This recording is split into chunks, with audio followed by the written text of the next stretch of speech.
Hello, today is Saturday, May 14th, 2005, and this is the beginning of an interview with Benjamin Tillman Hendricks Jr. at the Dillard House in Dillard, Georgia. Mr. Hendricks is currently 77 years old, having been born on 12/21/1927. My name is AS1 Sergio Morales. I am stationed at NAS Atlanta, and I will be the interviewer. Mr. Tillman, what branch of service did you serve in? Navy, U.S. Navy. And what was your rank? After coming out, PH2, Togger's Mate 2nd. Okay, and where did you serve? Starting with boot camp. Yes, sir. Boot camp, San Diego Naval Training Center, September of 1945. Finished boot camp in December of 45. Then on the USS LCI G-64, that's a gunboat, for about 2 weeks. They decommissioned that. Then I went to the USS Barton DD-722 for 24 hours. They had too many men on there, so they asked for 100 plus volunteers to go to aircraft duty. So I volunteered and went to the USS Lexington, CV-16. Took it out for a cruise from San Diego to Pearl Harbor. At Pearl Harbor, they got orders to send that back to the States to be decommissioned. So all the regular crew on the Lexington was taken off and put on the USS Point Cruz, CVE-119. From there, we headed to Guam. Had a breakdown at sea, only one turbine performing. Diverted us to Bikini Atoll. Got repaired at Bikini Atoll, and then proceeded to Guam. Loaded and unloaded, left, headed on into Japan, went into Yokohama. Then was in Yokosuka after that.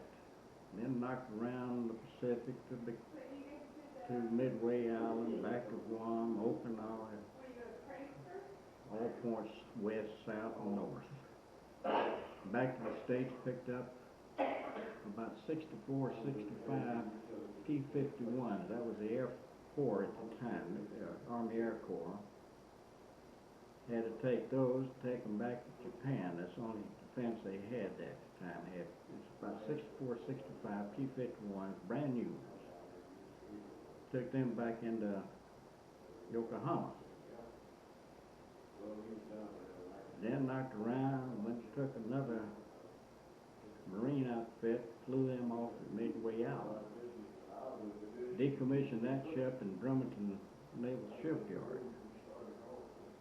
Came off of that, went to VPP-1, which is Photographic Squadron 1. At the time, it was the only squadron we had that covered the world. That was our motto, cover the world. Flew PB-4Ys, commonly known as B-24s. Instead of having bums, we used the bum bays for camera mounts. That's the way we did our mapping. We went temporary additional duty up to Alaska. Started mapping Alaska for your oil wells for the future, because bring the maps up to date. I think we finished that in 1950, where they could bring the lines in. And something else happened, but I won't go into that. That's where that came in. Okay, fair enough. Did that give you about what you needed there? Okay, and I didn't even hit you with Naval Air. Atlanta. I forgot the Naval Air Atlanta, but You're almost there. where would I leave off there? VC-61. That was a call. I was in VPP 1. Oh yeah, okay. Got out December 48. Recalled to active duty in 1950. Went back to VC61, which was the old VPP 1. Stayed there until 1952. Released to inactive duty in June of 52. Then I came back on active duty in 54 at Naval Air Atlanta with the intent of finishing my career out and retiring. Transferred from Naval Air Atlanta in 64 to Fort Bennett Field in New York. That's in Brooklyn, New York. Stayed there, finished out my retirement in December of 67. That's it. Okay. PH2, were you drafted or did you enlist? I enlisted, volunteer. Now, where were you living at the time? I was living in Lakewood Heights in Atlanta, Georgia. Now, can you tell me why did you join? Because everybody else had been drafted. It needed the men, and I thought it was part of my duty to go and do what I had, whatever they wanted me to do. And why did you pick the service branch you joined? In high school, I was in ROTC and Fort McPherson, Georgia, and I wanted something different, so I chose the Navy. Do you recall the first days in service? The first day in service? Yes. It was confusing to me. It was all new. And what did it feel like? It was all new. It was confusing. Tell me about boot camp, your training experiences. You got a short story? Sure. Boot camp? That 90 days in boot camp, there was 90 days of it in San Diego. It was hard, it was tough, but I made it. Millions more before me made it, so I made it too. Some parts I didn't enjoy, and some parts I did enjoy. Some parts I had fun with, like anything. What part did you enjoy? It was the new friendships that I had made, camaraderie. That was the part. And the good food. We had good food. Believe it or not. 3 squares a day. Believe it or not, we had good food because I had eaten Army food, and I'll say the Navy and the Coast Guard got the best food. Okay, any bad parts you want to tell me about? Some rough times you had? No, not no real rough times. Well, I guess it was rough times at the time, but you just sort of forget it, let it go. Okay. I guess maybe the roughest, scaredest I got was when I was on Guam, and they brought 15 Japanese prisoners on board to help unload, and the guard with them had a submachine gun, and he handed me the submachine gun and said, "You guard these prisoners, I've got to go to the head." And I didn't, at 18 years old, I didn't know one thing about a submachine gun. So he showed me how to use that thing, and I was thinking, these guys might run on me while I shoot them. So I said, at 18, I said, I had to answer my question real quick. Now I would if I had to, but I didn't want to. Okay. And in boot camp, do you remember your instructors? So Chu Hodgins, that was the one I remember. He was the roughest. You always remember the roughest. We call him Choo Choo. Don't ask me how to spell his name. Chu Hodgins. How did you get through it? How did I get? through boot camp. Boot camp. A lot of aches and pains, a lot of sleepless nights, but I got through it. Okay. Which war did you serve in? Right at the end of World War II, career in conflict, Cuban crisis, and up through part of Vietnam. And where exactly did you go? But I was in the Vietnam ordeal. I was at Fort Bentonville, New York at the time. During the World War II, where exactly did you go? During World War II, at the end of it, went to Bikini Atoll, well, Hawaii, Bikini Atoll, Guam,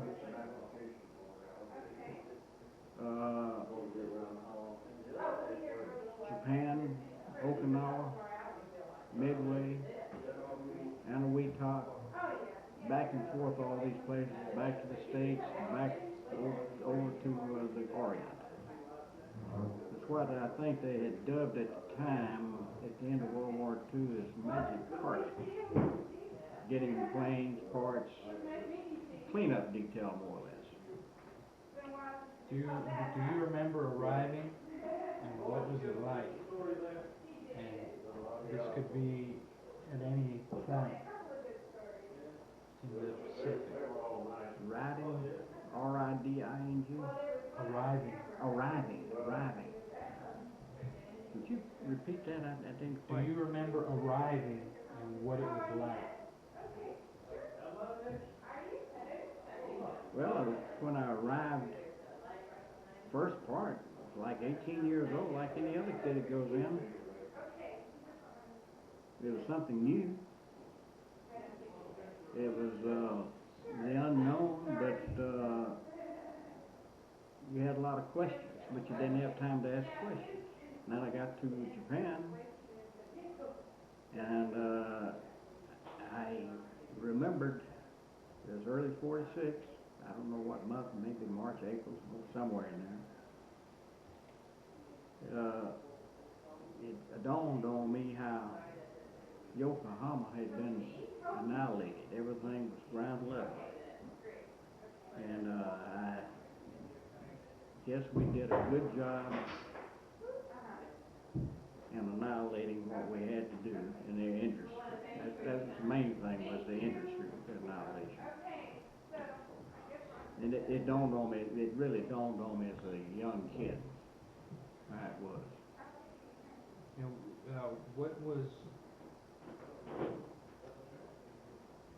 what was your job assignment arriving in the Pacific Theater? Believe it or not, when I arrived there on the Point Cruz, my job assignment was the photographer's mate in charge, and I was a second-class seaman. Everybody else was getting out on points, the reserves and draftees and all the people with knowledge. I had no knowledge, but the people with knowledge was being let out of service. So we was operating with what we call a skeleton crew. And so as a seaman second class, you can imagine, as a sailor yourself, that was awesome. I didn't know what to do, but I did it. You had to do it. Did you see combat? No combat. Were there any casualties in your unit? Oh yeah, we had casualties from mishaps.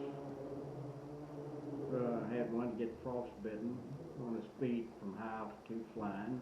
Electrical suit went out. Had one guy that didn't have his parachute harness on the parachutes, and the bum bays of B-24, PB-4Y. And the chain broke, and he fell over Alaska.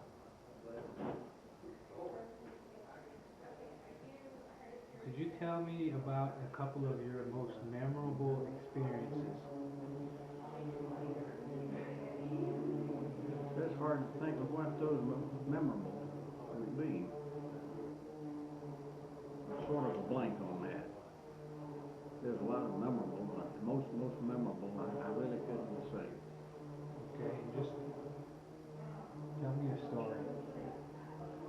Tell you my story? Which one you want? Somewhere in the Pacific Theater.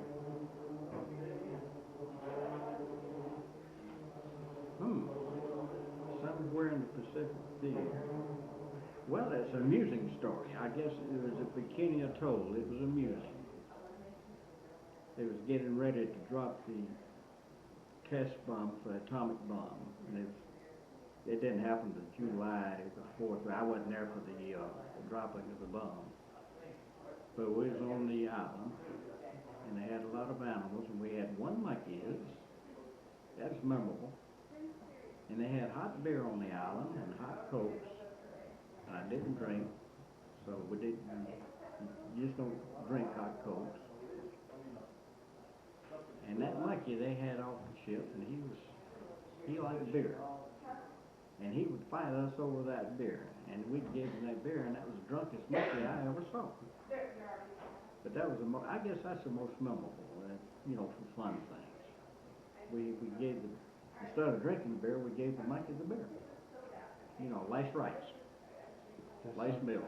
Something you don't see every day. That's just something that happened. He was a very friendly monkey. He was from sailor to sailor on the island and cutting up, fighting us.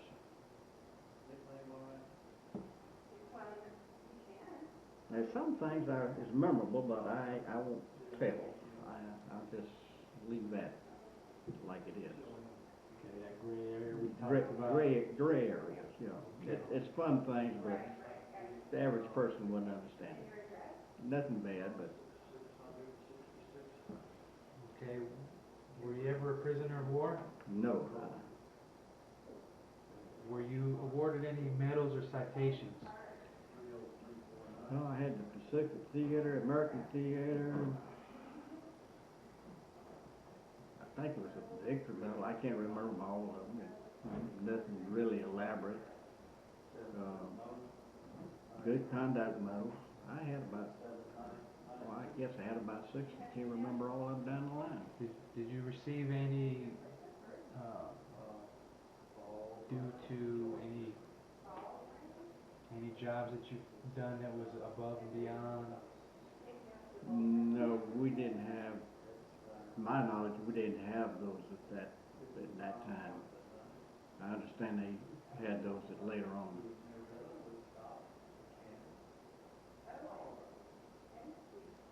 Okay. How did you, while you were overseas, how did you stay in touch with your family? By letter, and it was all free. We just wrote free on it and air mailed it back to the States. Okay, you mentioned the food. You love the food. What was the food like? Well, the food, the Navy food, it dawned on me that the food, it wasn't like Mama's cooking, but it was wholesome. It was good balanced meals. But see, when I was in Alaska, I hate to pick on the Army, but it's true, because I got a cousin who was a cook in the Army, and we get in fights about it. But I'm not kidding you. We ate stew 2 solid weeks, but you couldn't find the meat. And when we got back to Mariana, California, that food smelled so good, and that was the best food we'd had in about 7 months. That's from the galley at Mariana? That's for the Navy cooks, what we call belly robbers, in fun. But they were good cooks overall. And the bakers, I'll have to hand that to them. Everywhere I went on fish day, on Friday, they put out a good meal, and that lemon meringue pie was really good. Did you have plenty of supplies? Oh yes, we always kept plenty of supplies. Never lacked any. Did you feel pressure or stress? Never did. Maybe I was, but I never did feel it. Because I was up in Umiat, Alaska, up towards, can't think of the name of that most farthest point up in Alaska, but it's in Umiat. It's sort of no man's land. We had 14 men there, 7 Navy guys, my crew, in a beach craft. And we was up there for about, maybe 4, 5, 6 months. And I came back and I was shaky. And I couldn't figure it out. So it was USO people in there at the Army base that day, at the Ladies Cross. I was trying to eat and I'd go to shaking. I'd try to eat and I'd go to shaking. And she said, "You just got back from up north, didn't you? Up in the cold country." And I said, "Yep." So I guess it was something about being isolated there for, just 14 people for 4 or 5 months. I don't know. But it went away. Now I've got the shakes from the old age. Hey, was there something special you did for good luck? No, I can't remember anything like that. Okay, how did people entertain themselves? Well, up in Alaska, the way we entertained ourselves there was 24 hours a day of daylight. Couldn't sleep, so we'd be out there pitching horseshoes. That's about all we had, or watching Northern Lights. Board ship, that was home. We had our restaurant right there close to my bunk, just right outside the hatchway. So you had everything you needed, basically. Maybe it wasn't what you wanted, but it was comfortable. Did you guys play cards? Did you sing? Yeah, we played cards. Some of those guys, they was some pretty good card sharks. And they played cards all night long out at sea, something to do. And never did have any singing, but a lot of card playing, mama peg and all that. We had a lot of volleyball too on the elevator. We lost a lot of volleyballs out there in the Pacific, but we passed time playing volleyball on the hangar deck. Yeah. Were there any entertainers? No entertainers. Never did see one. And what did you do on leave? No leave. Not much of nothing, because I come home on leave and I didn't have any money, because we only got paid $78 a month then at that time. And just getting home was enough. And get that bus ticket back to get back to the ship.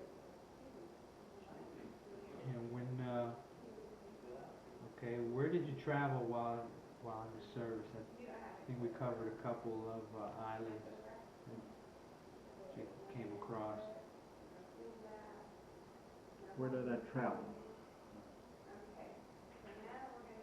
Well, yeah, basically that was all the Pacific, up in Alaska, back and forth. That was year after year.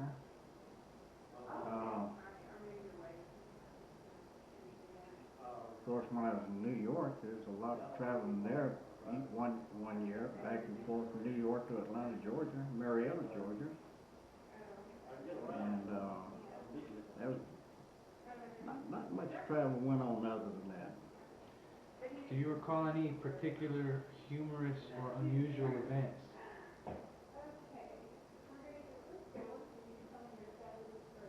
Humorous, unusual? No, I don't. No. What were some of the pranks that you or others would pull?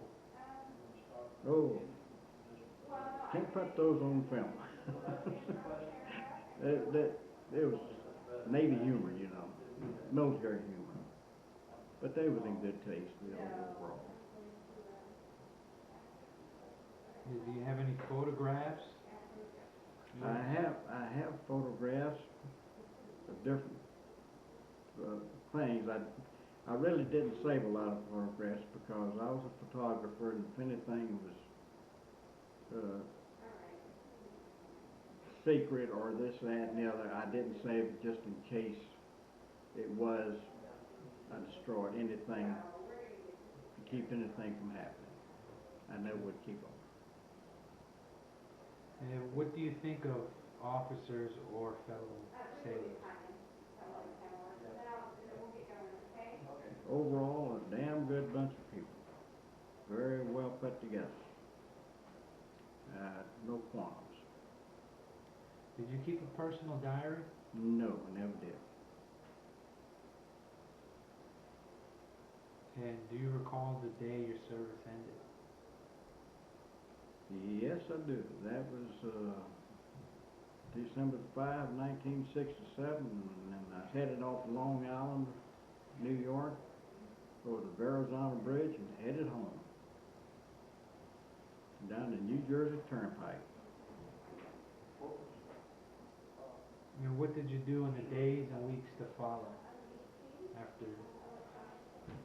Oh, hoping I'd get employment. Applied at different places. Georgia Tech was one of them. And during that time, I was sort of twitter-pated or nervous, so I started painting the inside of the house. Within 30 days, I was called to work at Georgia Tech, and I was ready to go. I was going to get back in the field. So I was unemployed for about 30 days, and then I got employment and went right on in back into civilian life. What did you do at Georgia Tech? I was a photographer at Georgia Tech, and then I transferred from Georgia Tech to Clemson University. That's in South Carolina. And I was a photographer there, and I ended up as a supervisor of the photographic services at Clemson University. Okay. Did you make any close friends while in the service? Oh yes, quite a few close. I can remember names back into the 40s. Okay. Did you continue any of those relationships? Yes, some I wished I could have continued, but letters came back insufficient address or moved or whatever. So I've kept in contact with a lot. For some reason or another, maybe death or either this or that and the other, I've lost contact. But I would like to have contact with them. Are you currently a member of any of the veterans organizations? Not currently, no. You attend the reunion annually? Oh yes, and well, sometimes, but pretty much I do attend the reunion. Yes. Now, there's a lot of other reunions I would like to attend, but they're too expensive and too many, and too far away. Okay. Especially Las Vegas, Nevada, when they have one there, that would be real expensive.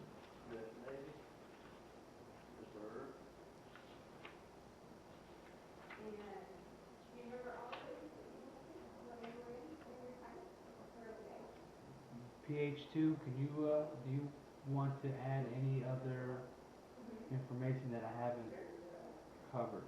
Anything that's important to you? It would probably, yes. I was sitting here thinking, at Naval Air Atlanta,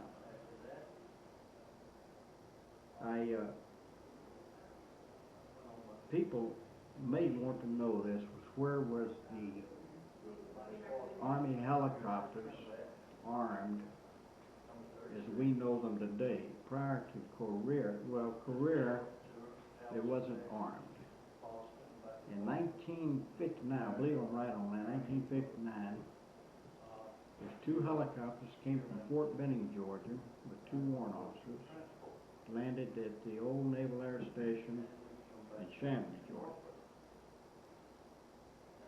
And they had been to all other services, Air Force and all, couldn't get any assistance in arming the helicopters to where they could shoot rockets. Putting a yoke or a machine gun up there was no problem. The problem was firing off rockets, and they didn't think, nobody thought it could be done. Now, Chief Ordnanceman, which he's passed away at the time, he was R.P. Lambert. They talked to him about assistance. We gave him the assistance, and we started working on it at Chambly and configured them to where they could fire the rocket. And I remember them coming up to Chambly, picking me and Chief Lambert up to go down and photograph the test at Fort Benning, Georgia. And